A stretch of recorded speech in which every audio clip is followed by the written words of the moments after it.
열왕기상 17장 1에서 24절 말씀입니다. 17장 길르앗에 우거하는 자 중에 디셉 사람 엘리야가 아합에게 말하되 내가 섬기는 이스라엘의 하나님 여호와께서 살아계심을 두고 맹세하노니 내 말이 없으면 수년 동안 비도 이슬도 있지 아니하리라 하니라. 여호와의 말씀이 엘리야에게 임하여 이르시되 너는 여기서 떠나 동쪽으로 가서 요단 앞 그릿 시냇가에 숨고 그 시냇물을 마시라. 내가 까마귀들에게 명령하여 거기서 너를 먹이게 하리라. 그가 여호와의 말씀과 같이 하여 곧 가서 요단 앞 그릿 시냇가에 머물매 까마귀들이 아침에도 떡과 고기를 저녁에도 떡과 고기를 가져왔고 그가 시냇물을 마셨으나 땅에 비가 내리지 아니하므로 얼마 후에 그 시내가 마르니라. 사랑하는 형제 여러분, 10월 27일 목요일 새벽 묵상에 오신 것을 환영합니다. 16장에서 북왕국은 첫왕 여로보암의 길을 따르는 왕들의 범죄로 인해 쿠데타로 왕위 찬탈과 재찬탈이 이어져서 제3왕조 제7대 왕인 아합의 통치가 시작된 것을 보았습니다. 본장부터 22장까지는 아합의 악정과 그에 맞선 엘리야의 활약을 보여줍니다. 그래서 남왕국의 역사 기록은 잠시 중단됩니다. 왕들의 통치 중에 아합 왕에 관한 것이 이렇게 길게 기록되는 이유는 바로 엘리야의 활약을 상대적으로 드러내기 위한 것입니다. 열왕기의 기록 관점은 바로 신정국가의 회복에 있기 때문이죠. 1절 길르앗에 오거하는 자 중에 길르앗에 오거하는 자 중에 디셉 사람 엘리야가 아합에게 말하되 내가 섬기는 이스라엘의 하나님 여호와께서 살아계심을 두고 맹세하노니 내 말이 없으면 수년 동안 비도 이슬도 있지 아니하리라 하니라. 그 당시 바알 숭배자인 아합의 아내 이세벨은 여호와의 선지자들을 멸하려고 죽이고 있었는데요. 그런 박해의 와중에 엘리야는 용감하게도 내가 섬기는 이스라엘의 하나님 여호와께서 살아계심을 두고 맹세하고 있습니다. 내가 섬기는 이스라엘의 하나님. 자기가 여호와 섬기는 자임을 분명히 밝히면서 이스라엘의 하나님은 바알이 아니라 여호와라고 하면서 수년간의 가뭄 심판 선포를 하는데요. 내 말이 없으면 수년 동안 비도 이슬도 있지 아니하리라 라고 함으로써 비를 내리게 하는 것도 여호와께 달려있음을 예고하며 훗날의 복선을 깔고 있습니다. 대부분의 이스라엘 사람들이 바알 앞에 무릎을 꿇었던 그 당시에 오직 엘리야만 남았을지라도 여호와의 종으로서 얼마나 당당한지 내 말이 없으면 이라고 했죠. 그리고 가뭄이 얼마나 심한지 비도 이슬도 있지 아니하리라 라고 했어요. 이것은 아합의 바알 종교 장려 정책에 대한 정면 도전입니다. 바알 숭배자들은 하늘에 비가 내리는 것은 농경신 바알이 내려주는 것이라고 믿고 있었거든요. 따라서 엘리야가 여호와의 이름으로 가뭄 심판을 선포한 것은 여호와 종교와 바알 종교의 대결을 선포한 것과도 같은 것입니다. 그래서 엘리야를 죽이려고 들었기 때문에 엘리야는 도피 생활을 해야 했어요. 2절 여호와의 말씀이 엘리야에게 임하여 이르시되 너는 여기서 떠나 동쪽으로 가서 요단 앞 그릿 시냇가에 숨고 그 시냇물을 마시라. 내가 까마귀들에게 명령하여 거기서 너를 먹이게 하리라. 위기에 처한 선지자에게 하나님은 구체적인 도피처를 알리시고 무엇을 먹을 것인지도 알리십니다. 부정한 새 까마귀를 사용하시는 것은 하나님을 섬기는 데에 부정한 새 까마귀만도 못한 당시 이스라엘의 실상을 나타내는 상징 행위입니다. 율법에는 이스라엘 백성이 접촉만 해도 부정한 것으로 여겼던 시체를 먹고 사는 가증한 새였거든요. 까마귀가. 더러운 새도 선지자를 먹이기 위해 분주히 드나드는데 본토 백성들은 선지자를 먹이기는커녕 아합의 명령을 따라서 선지자를 잡는 데 분주해 있었으니 그래서 엘리야가 그 어느 이스라엘의 그 어느 집에도 우거하지를 못하고 시냇가에서 숨어 살았던 거 아닙니까? 그러니 이스라엘이 까마귀보다도 못한 존재가 되고 말았어요. 하나님이 그렇게 말씀하시는 것입니다. 그리고 엘리야의 선언대로 가뭄이 들었습니다. 5절 그가 여호와의 말씀과 같이 하여 곧 가서 요단 앞 그릿 시냇가에 머물매 까마귀들이 아침에도 떡과 고기를 저녁에도 떡과 고기를 가져왔고 그가 시냇물을 마셨으니 까마귀들이 고기를 좋아하는데 자기들이 안 먹고 가져왔네요. 그리고 떡도 어디서 났는지 알 수 없지만 가져왔어요. 한두 번이 아니라 아침 저녁으로 식사 때에는 매일 가져왔으니 하나님께서는 자기의 충실한 종을 반드시 책임지신다는 것을 보여주시기 위해서 자연의 법칙을 뛰어넘어서까지 신비한 섭리로서 행하시는 것입니다. 땅에 비가 내리지 아니하므로 얼마 후에 그 시내가 마르니라. 그래서 엘리야의 말대로 정말로 이루어졌습니다. 8절 여호와의 말씀이 엘리야에게 임하여 이르시되 너는 일어나 시돈에 속한 사르밧으로 가서 거기 머물라. 내가 그곳 과부에게 명령하여 내게 음식을 주게 하였느니라. 네. 사르밧은 누가복음에는 사렙다라고 나와요. 시돈은 이스라엘의 북쪽 끝 너머에 있는 나라입니다. 이스라엘을 우상숭배로 오염시킨 이세벨의 고향이고요. 바알 숭배의 본거지입니다.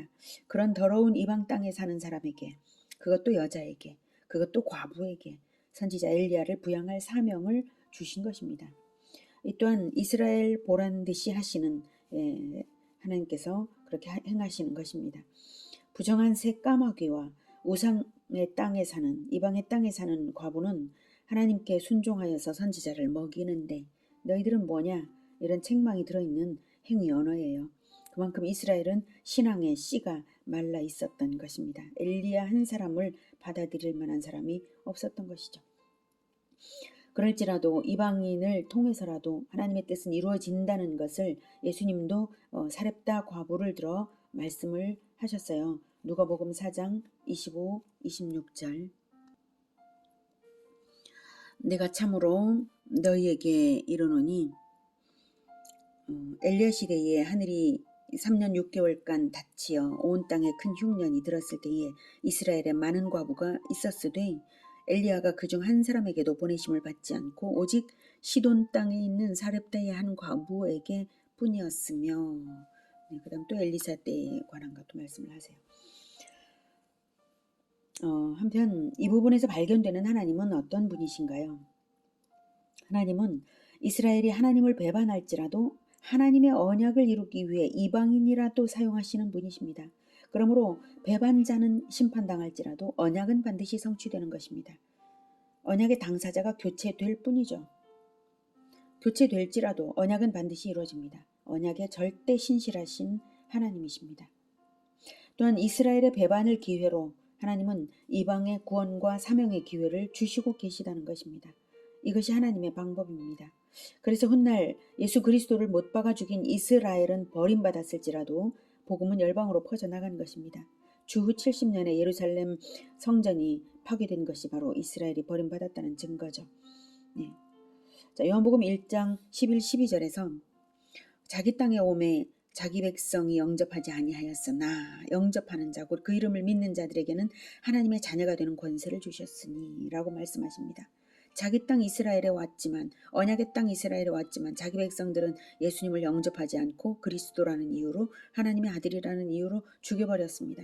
그래서 버림을 받지만 영접하는 자 곧 그 이름을 믿는 자들이라면 이방인들일지라도 하나님의 자녀가 되는 권세를 주셨다. 하나님의 자녀가 아니었던 자들이 예수님을 영접하면 하나님의 자녀가 된다. 이 말씀하시는 거예요. 하나님은 교만한 자를 물리치시고 겸손한 자를 들어 쓰시는 분이십니다. 그러니 우리가 젊고 가난한 복음 전도자들, 선교사들을 예수님을 섬기듯이 공경한다면 우리와 그들을 사용하셔서 하나님 나라를 땅끝까지 이루실 것입니다. 10절 여호와의 말씀이 엘리야에게 임하여 이르시되 너는 일어나 시돈에 속한 사르밧으로 가서 거기 머물라. 내가 그곳 과부에게 명령하여 내게 음식을 주게 하였느니라. 그가 일어나 사르밧으로 가서 성문에 이를 때에 한 과부가 그곳에서 나무가지를 줍는지라. 이에 불러 이르되 청하건대 그릇에 물을 조금 가져다가 내가 마시게 하라. 그가 가지러 갈 때에 엘리야가 그를 불러 이르되 청하건대 내 손에 떡 한 조각을 내게로 가져오라. 그가 이르되 당신의 하나님 여호와께서 살아계심을 두고 맹세하노니 나는 떡이 없고 다만 통에 가루 한 움큼과 병에 기름 조금뿐이라. 내가 나무가지 둘을 주워다가 나와 내 아들을 위하여 음식을 만들어 먹고 그 후에는 죽으리라. 네, 과부는 물을 달라는 말에 즉시로 순종을 했어요. 엘리야는 그것을 보고 다시 불러서 2단계 시험으로서 그 과부가 하나님이 지정하신 그 과부인지를 확인하려고 고난도의 요구를 합니다. 예, 과부는 떡 한 조각을 가져오라는 말에는 순종하기가 어려운 처지였습니다. 이제 마지막 음식을 먹으면 그 다음은 대책이 없으므로 아사할 것이라고 말하는 처지라서요.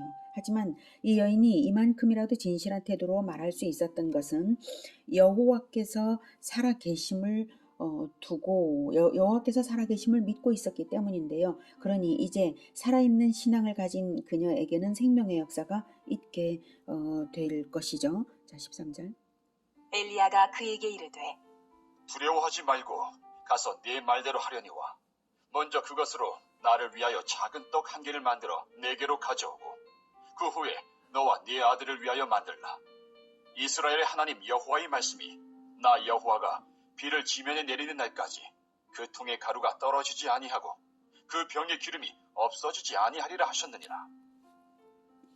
엘리야는 과부가 여호와의 살아계심을 두고 맹세하는 것을 보고 과부의 신앙을 확인했어요. 그래서 이번에는 위로와 격려와 약속의 말씀을 함께 주면서 명합니다.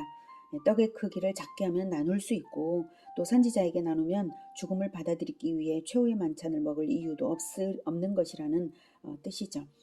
15절. 그가 가서 엘리야의 말대로 하였더니 그와 엘리야와 그의 식구가 여러 날 먹었으나 여호와께서 엘리야를 통하여 하신 말씀같이 통의 가루가 떨어지지 아니하고 병의 기름이 없어지지 아니하니라. 엘리야의 말대로 됨으로써 하나님께서 약속하신 것이 증명되었습니다. 예수님께서 우리에게 주신 약속을 이참에 우리가 알아두어야 하겠죠. 우리도 사르밧 과부처럼 상받기 위해서 말입니다. 마태복음 10장 40에서 42절에 너희를 영접하는 자는 나를 영접하는 것이요 나를 영접하는 자는 나를 보내신 이를 영접하는 것이니라. 선지자의 이름으로 선지자를 영접하는 자는 선지자의 상을 받을 것이요 의인의 이름으로 의인을 영접하는 자는 의인의 상을 받을 것이요. 자, 이렇게 41절처럼 엘리야를 영접하는 사르밧 과부가 엘리야의 상을 받았다면 나는 더 큰 상을 주겠다 이 뜻이죠. 예수님께서 42절 또 누구든지 제자의 이름으로 이 작은 자 중에 하나에게 냉수 한 그릇이라도 주는 자는 예수 제자라는 이유로 예수 제자의 이름으로 이렇게 한다면 내가 진실로 너희에게 이르노니 그 사람이 결단코 상을 잃지 아니하리라 하시니라. 누구의 상을 안 잃는가요? 바로 예수님께서 상을 주시겠다는 결단코 잃지 아니하리라. 그러니까 예수님께서 후한상을 주시겠다는 약속이십니다. 예수 제자라는 정체성을 가진 자라면 아무리 작은 자라도 예수님은 예수 제자를 절대 보장하시고 응원하시는 것을 알 수가 있고요. 예수 제자들을 통해서라야만 모든 민족 제자화는 이루어지기 때문에 이러한 보장을 하시는 것입니다. 그러기에 예수 제자들의 가난은 진짜 가난이 아니에요. 가난 중에라도 예수 제자들을 섬기는 자에게 상 주시기 위한 가난이죠. 그러니 가난한 예수 제자가 진정 부한 자들인 줄을 아시기 바랍니다. 예수님께서 보장하시기 때문이죠. 그리고 사람들을 부하게 하는 그런 통로인 줄을 아시기 바랍니다. 그러니 진실하고 가난한 예수 제자들을 잘 섬기십시오. 반드시 상이 있습니다. 예수님의 이름으로 하는 선행 중에도 주님이 기뻐하시는 선행이 바로 이것입니다. 예수 제자를 섬기는 문화가 있어야만 모든 민족 복음화는 이루어지기 때문입니다. 17절. 2일 후에 그 집 주인 되는 여인의 아들이 병들어 증세가 심히 위중하다가 숨이 끊어진지라. 여인이 엘리야에게 이르되 하나님의 사람이여 당신이 나와 더불어 무슨 상관이 있기로 내 죄를 생각나게 하고 또 내 아들을 죽게 하려고 내게 오셨나이까. 엘리야가 네, 과부에게 있어서 아들의 죽음은 완전한 절망이에요.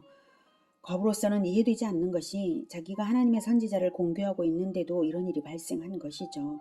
과부는 아들의 죽음 때문에 자기가 죄가 있어 이런 일을 당한다라는 생각이 들었고 그래서 엘리야는 책망과 재앙을 내리는 사자로 여겨졌어요.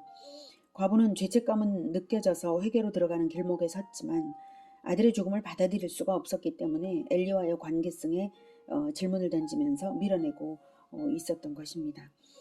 19절. 그에게 그의 아들을 달라 하여 그를 그 여인의 품에서 받아안고 자기가 거처하는 다락에 올라가서 자기 침상에 누이고 여호와께 부르짖어 이르되 내 하나님 여호와여, 주께서 또 내가 우고하는 집 과부에게 재앙을 내리사 그 아들이 죽게 하셨나이까? 하고 네.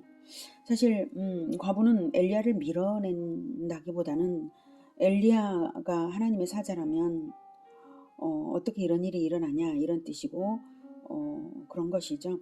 자, 엘리야는 매우 애통해서 기도했습니다. 이것이 진정 하나님의 재앙입니까? 이것이죠. 재앙이 아니라면 응답을 달라는 것이죠. 하나님께서 사랑하시는 종이 공개받는 집에 재앙을 주실 리가 없다는 믿음이 있기에 이러는 것입니다. 21절.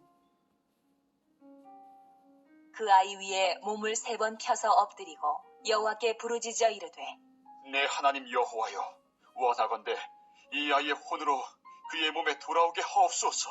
하니 엘리야의 행동은 자기의 몸의 생명과 아이의 몸의 생명을 맞바꾸어서라도 이 아이를 살려달라는 뜻의 행동입니다. 3번은 완전수죠. 그래서 더욱 간절한 완전한 염원을 의미합니다. 이 부분은 엘리야의 믿음이 잘 나타나는 부분입니다.